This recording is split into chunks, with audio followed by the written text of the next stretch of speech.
nyo, let's say, hindi nyo napa-edit yung grades, that means that that particular grades posted on MS Teams is already final. Okay? So, kung wala ng clarification about that, that would be already considered as your final grade for the midterm. No? Also, I would like to remind everyone that this is our week 8, and next week is your final examination. Okay? That means na matatapos na yung FDDL natin at mapapalitan na kayo ng another series of subjects for Cycle 2. So we only have this week and another week para dito sa FDDL natin. So, I don't know kung anong papalit na panibagong subject, pero in our case, if in case na you won't be able to take the examination for FDDL next week, for the meantime, mamamark kayo as no midterm examination or NME. Now, that means you have to take the examination bago kayo mabigyan ng grade. Okay? So, for today, we'll just have a short discussion. I-discuss ko lang what would be our task for the week. No? So, this is only the live class for this week. Okay? Isa lang yung live class natin. So, that means you have to work on this for 3 sessions. Okay? So, ibig sabihin, yung Tuesday meeting natin, Wednesday and Thursday, di ba meron tayo Thursday, yung tatlong yon, isa lang yung activity natin at ito lang yung activity na yon. Okay? And then for the final examination, and that would be next week, I will be giving the final examination, but, okay, the final examination will also be a drawing. Okay? Pero hindi ko muna siya ibibigay ngayon, no? So, maybe your final examination, I was just going to provide you a recorded instruction on how are you going to have the final examination done. Okay? Ang kailangan nyo pa rin is, the last time kasi nag-require ako ng ano, di ba? Ng, what do you call that? Yung resibo ng permit nyo. Meron palang kinukuha sa department natin na parang electronic permit. No? All you have to do is to secure that particular permit, then isend lang dun sa group natin. Okay, pagka na-isend na dun sa group natin, sa GC natin, I'll just going to see it one by one, and then I will going to record the final examination for the next week. No? Okay, so ganun siya ha. So make sure that you have to get, I think alam nyo naman on how are you going to get the electronic permit that is already released by the department. Kasi parang nagawa nyo ba yon last time? May binigay ba sa inyo parang electronic permit yung department? Parang isesend nyo lang yata yon. Tapos magsesend back sila sa inyo ng parang electronic permit. Yun sa ano. Anyway, kapag I'll leave a number. I'll leave a number na pwede nyo i-contact kung sakasakaling may questions kayo regarding permit. I'll just leave the number on the group chat if in case, no? Okay. So before I start discussing any question ba, clarification with our previous no? Wala naman. Okay. Just also want to remind everyone that di ba meron tayong mga midterm finals activity, no? Those are the activities that was given after the midterm. Those are finals activity. Okay. Since next week is your final examination, make sure that those activity is already uploaded and complete. Because once I already computed the grades and you have blank submissions, no? Medyo sayang yung mga points na pwedeng ma-deduct. So as you can see, you have a good record for midterm, no? Halos magaganda yung ano. Yes, Michael, anong question?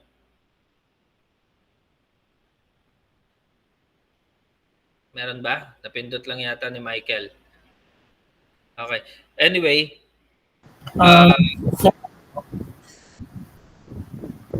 wait lang po. Ano po sir, kailangan po babayad na kagad sa permit? Hindi ko sure kung bayad na ba agad sa permit. Pero I think at least kung hindi kayang magbayad ng buo yata, all you have to do is to settle a promissory note. Yun lang naman. Oo. Parang, I think, Sir, ang alam ko November pa yung next. ano? Kasi po, sir, yung next na babayaran po yata namin November pa. Oo. Hindi ko lang sigurado kung November pa, pero I'll be leaving a number para sigurado. Pwede kayong tumawag doon or mag-text doon para sagutin kayo. No? Just to clarify, I'm not sure with how are you going to settle the electronic permit tsaka yung kung paano yung pagbabayad. So I would redirect you to another person na makakasagot ng mas efficient dun sa questions niya later on. I'll be dropping the number kung kanino kayo pwedeng mag-text, no? Okay? Just going back to my reminders, make sure on your account, on your end, on your MS Teams that you completed all the requirements, the laboratory activities, the submissions that we have, because after 2 weeks, I'll be computing the final grade that that you have provided me, no? Including the final examination. So sayang naman if meron kayong mamimiss na activity that would be deducted on your final grades. As I said earlier, you have a good record already for your midterm. So just keep it up para dun sa ano natin, no? Sayang. Let's say for example kasi may mga scholarship grants tayo na pwede niyo makuha if you have a good record, no? Pwede kayo maging dean's lister, no? That corresponds to particular discounts yata sa mga tuition fees nyo, and it would help a lot. Anyway, no? I'll be going on to our discussion today. Actually, it is not a discussion. Parang requirement to, no? Ito yung gagawin natin for our week 8, no? Ito yung gagawin natin. So, as I shared, no, character design. So most probably alam niyo na kung anong gagawin yung activity today, no? For the week, no? You're going to create your own concept. So actually the topic for today is concept art. Okay? So concept art, that means you have to create your own concept, your characters, okay? Either in digital or freehand would do. Okay? So 11 slide lang naman to eh. So you want to create a character. You had some practice with gestures drawing, but that was the easy part. So here are some questions you have to ask yourself before you begin. Okay? So as I said earlier, you have to create your own character in this. This is the concept art. Diba? That's it, for example. Before you actually create a movie, let's say an animated movie, it always starts with a character. It always starts with a concept. Okay? Lagi yon, no? Lagi yon. Actually, minsan nga, nauuna si script. Yan naman talaga eh. Nauuna si script, tapos from the script, no? Based dun sa mga character. Kasi sa script niyan, lalabas siya. Halimbawa, si Juan, no? Si Juan, siya yung first character. Medyo maskulado, mataas ng konti, okay, fair skin, mahaba yung buhok, ganon. So from there, i-drawing mo siya based dun sa characteristics nung sa script. Pero ngayon, in our end, kasi dahil wala tayong script, dahil wala tayong script na sinusunod, you are going to create your own character based on your own preference. Okay, based on your, imagination. So, this character, okay, could be either, no? Could be either. Pwede nyo i-consider yung character nyo, could be in game, could be used in animation, could be used in advertisement, in infomercial, in education, in simulation. So either of which, pwede. Okay? So in here kasi, yung basis kasi natang slide na to is actually the character was based for games. Okay? Pero hindi tayo mag-stick doon. We're not going to stick with game characters, no? So sabi ko nga, let's say you have, di ba, usually kapag may free time kayo, you opt to draw different characters na wala naman talagang story. I mean, gusto niyo lang mag-drawing ng character and then you have a free drawing na gusto mo kahit na anong character. Let's say for example, kahit hindi pantay yung mata, okay, you have naka-shades na character, either of which is already considered as character. Pero this time, yun nga, gagawin natin siyang concept. Okay? So what type of game is your character for? So we're not going to have the game, but then let's say for example, your character would be intended to what? Would it be game? Would it be animation? Would it be advertisement, infomercial, simulation? So either of which, no? Okay? Pwede, no? Kahit ano doon, pwede. So next is what genre is it? What is the art style of the game? Okay, so genre, hindi nyo rin masyado namang pag-iisipan ito kasi nga wala pa namang storyline na kasama yung character nyo. So it's like you are really creating a character out of nowhere lang. Okay? And then later on kasi the lesson behind this is, what if a client needs you to create a character and you have to produce a character? So yun. No? Okay? So who is the target audience? Maybe ito, ma-apply natin to. Who is your target audience? No? Okay? Are you going to create a concept art or a concept character na pambata? Okay? Are you going to create a concept art na pang teen, pang old, or pang all ages? No? Nasa sa inyo yun. No? Okay? So, ganun siya. So, style. No? So, style. So, on the screen, you have different styles. So, you have cartoon, you have realism, you have stylized. So, anong klase ng character yung i-drawing natin? So, these are the different art style, no? These are the different art style. So, sa inyo ba, no? In your end, you may already gauge kung ano yung art style na comfortable kayo, and yun yung pwede nyong piliin. Okay? So, you may either use stylized, okay? You may either... Yes, Michael. You have question? Nahihirapan answer. Nahihirapan hanapin yung style. Okay lang. Oo. Okay lang. Let's say for example, if hindi dyan mag-fit, no? Let's say for example, parang in between cartoon and stylized or cartoon and realism, okay lang, walang problema.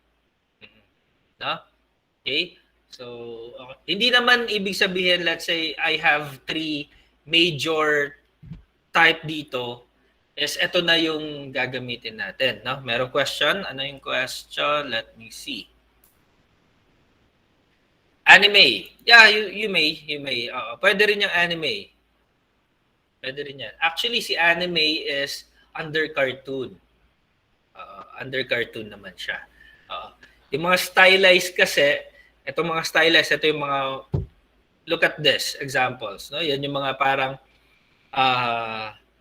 hindi proportion yung mga, maliit yung ulo, malalaki yung katawan, malalaki yung kamay umaabot sa paa, yung mga ganon, those are stylized. No? Parang ang hybrid yung mga datingan ng mga character na to. So yung mga realism, ito yung mga actual, proportion yung mga hands, yung what you see is what you get in this character. Yung mga cartoon naman, ito yung parang mga, what you saw in the 2D cartoons na pambata, mga ganon. Like, for example, Tom and Jerry, yung mga ganon, more of Cartoon Network, no?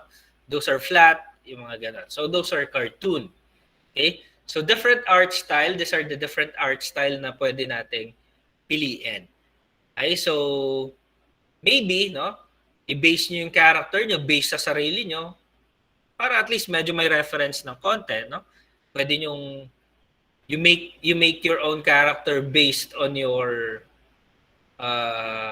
personality, pwede rin 'yon. Okay? Para hindi na kayo maghanap ng pagbabasehan nyo kung sino yung aanuhin natin. Okay. So, designing a character is not all about drawing good concept art. So, good characters have depth and meaning. So, yan, no? Okay? So, if you enjoy creative writing then, you may want to try fleshing out the backstory before you even begin sketching. So, ito yung kasama dun sa gagawin nyo. Wala kang script, no? Pero at least bibigyan mo ng parang personality yung character mo. Okay? So, halimbawa, yung character mo would be galing sa isang tribo, no? Galing sa isang tribe, no? Galing sa isang tribe ng mga warriors, something ganon. Okay? So, where is your character from? Okay, this may help determine what they are wearing. So, your character has fur accents on her armor because she nails from a cold environment. Yung mga ganon. So, halimbawa, yung character mo, merong mga parang mga fur dito sa likod, yung sa coat niya. So, pwedeng yung character nyo is from Arctic Circle, something ganon, no? So kung mga warrior siya, mga masculine yung katawan, tapos may mga paint dito. So let's say a tribe, okay, a tribe warrior, no? Depende sa inyo. Now if it is cartoon, no, cartoon characters, pwede ka rin gumawa ng kahit na anong parang personality niya, kung saan siya galing, no? Parang ano lang to, pagka nagawa na natin si character, parang meron ka lang maliit na narrative or konting narrative regarding kung ano yung personality ng character mo. Jolly ba siya? Serious type? Okay, playful? So, ganun, no? So, parang paglalaro, base kasi dun sa itsura niya. Okay, base kasi dun sa itsura niya. Okay? So, what was their past like? Did they have rough upbringing? So your characters carry a variety of weapons because they were forced into a life of smuggling. Assassin ba yung character mo? No? Killer ba siya? Okay? So this would happen if you are going to base your character out of the box. Okay? Pero kung halimbawa, character nyo, binase nyo sa sarili nyo, i-describe nyo doon kung ano yung, your yourself. Okay? So, yan. Okay, we have to go on next. So, hindi na natin kasama to. Okay. So, in here, hindi na natin kailangan gawin ito. Pero, okay, kasi this is the process. Ito yung proseso ng pagdodrawing niyo dyan later on. No? Parang you have the mark, no? Tapos bubuin, tapos later on you are going to have colors, no? Kagaya din nito, pwedeng yan. Ito kasi dahil parang tribe siya, ang ginawa niya muna, parang yung body, muscular, tapos saka na lang nilagyan ng armor. Okay? Ito rin, gano'n, no? Now, nasa sa inyo kung what are the processes that you're going to undergo. Walang fixed process in here kasi you have different ways on how are you going to draw, no? In that case, no, as long as, no, you have to document what you're currently doing. Let's say, for example, a random screenshot kung naka-digital kayo, if you are using a freehand drawing, a random picture of you, your process, no, para kapag hiningi ko yung screenshot na ginagawa nyo siya, okay, meron kayong maipapakita. Okay? Now, maybe you would going to ask me, sir, is it necessarily to have this character colored? Yes, no? Kailangan this time medyo may kulay na siya. Okay? And then you're going to provide your concept art kasi kailangan yung concept art natin could have in different angle. So, ibig sabihin, if it is in different angle, meron kang front, meron kang side, meron kang back. Yun lang yung angulo na kailangan ko sa kanya. Okay, yung top, hindi na. Okay, tatlo lang naman yan. So, front, side, tsaka back. No? Especially if you know, your character is yung character natin dito is human-like, Okay, baka mamaya may gumawa sa inyo ng character, Nemo, no? Hindi muna natin tatanggapin yung mga fish character, yung mga insect character, no? So it's like humanoid character, that's the term. Pero kung halimbawa, yung datingan ng character nyo is like fish siya pero may paa, may kamay tapos masculine, no? Parang shark na character, yung parang sa The Flash, no? Yung ganon. So okay lang, walang kaso. Okay? Kung parang yung datingan ganon, no? O kaya yung parang insect shot pero you know, half insect, half walang kaso, no? Pero yung purely insect lang, halimbawa, ladybug yung datingan o kaya gagamba ganon, hindi pwede, no? Okay? It should have a resemblance with human. Okay. Hindi na natin kailangan itong mga to. Yan, if you're going to do digital, yan, pwedeng ganito yung mga, these are the tips lang naman to. Actually kasi ang fina-focus kasi na itong slide na to is for game characters. So expect na talagang for game characters may mga armor yan. Now to give highlights, gumagamit siya ng burn tool, dodge, smudge, tsaka brush tool in Photoshop. Ayan. No? In freehand naman, nasa sa inyo kung gagamitin nyo yan or hindi. Okay? So, halos yun lang naman yung ano natin. Now, clothing, kayo nang bahala kung anong ilalagay, kung anong clothes ng character nyo. So, if you want yung parang armor, if you want yung parang depende kasi sa character na makikreate nyo. So, if you want a parang schoolboy character, okay, a normal boy character, a professional character, walang kaso kahit ano pwede. Okay? So that is your activity for the week, no? Ano-ano nga ulit 'yon? You have to create your own character and your own character should have a personality. So yung personality niya kasama 'yon sa description niya. Tapos, your character should provide different angles such front, side, and then back. Okay? So, paano yung submission natin doon? Ano yung submission natin doon? The submission is what? Yung if you are digital, so the Illustrator or the Photoshop file is needed, then the PNG output is needed, no? Plus no, a Microsoft Word file na naka-insert yung PNG or JPEG file tapos the description ng character kung sino siya. Okay? Now if you go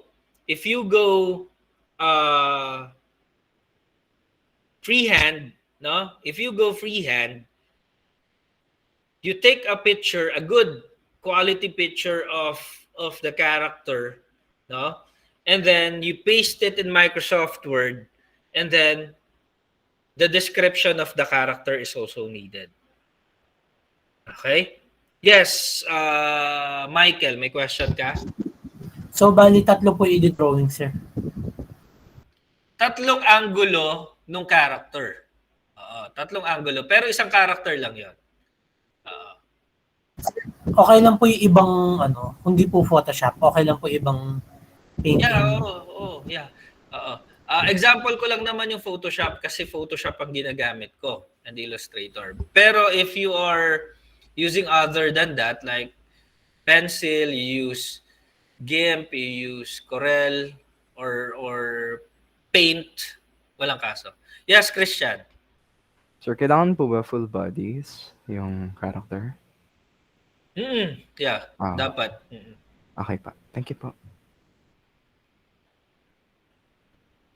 Ibis paint po, sir, pwede. Kahit ano. Oo, kahit ano. Oo. We are not software specific for the meantime. Since freehand pa naman tayo and digital. So, kung ano pa lang yung, kung saan kayo mas nadadalian, you may use any software. So, this is not a software specific for the meantime. Pero pag dumating na tayo sa mga subject na software specific, you have to use the specific software that is required to that particular subject. But for now, hindi pa. We have to show the layers like po a breakdown per layer. Actually, pag sinabit nyo sa akin yung file, no, makikita ko naman na yun doon. So ako na lang bahala mag-check doon.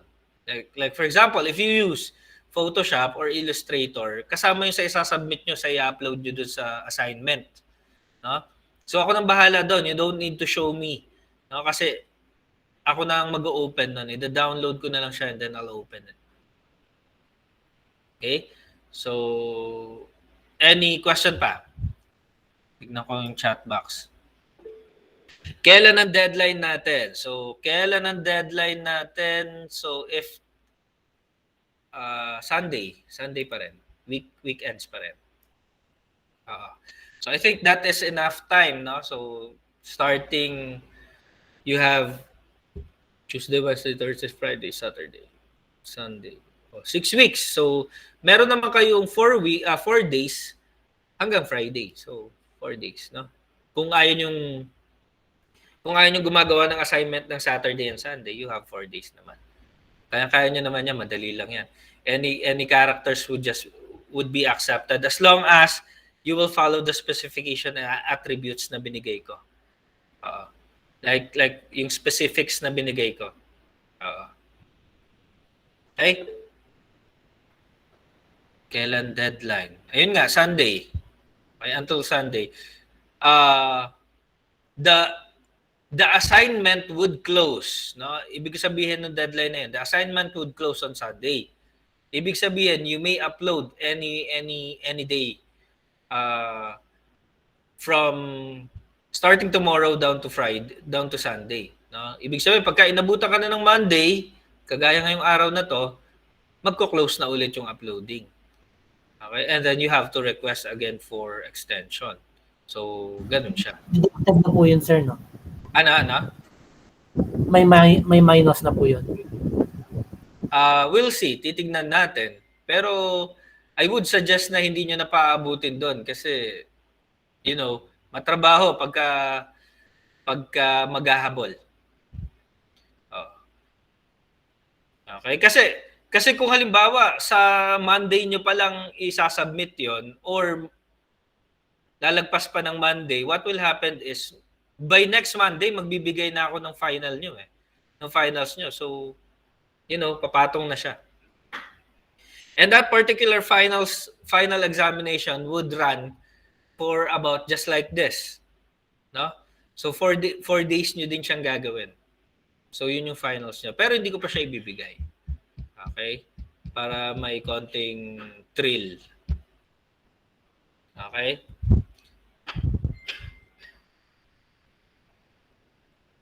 Hindi ko pa ba na yung Alam ko okay na yung 'di ba? Negative space and portrait. May link na 'to, 'di ba? Meron na po, sir. Oo, meron na 'to. Oo. So yung negative space and portrait naka-deadline 'to nung Sunday pa. Oo. Wait, sir. Sabi niyo hanggang... Ay, 2 weeks. Sir. 2 weeks. 10. October 10 din po. So kung 2 weeks yon, naka-deadline yan, this week pa. This week pa. Yung mga activities po ba, sir, ilalagay din po lahat sa portfolio?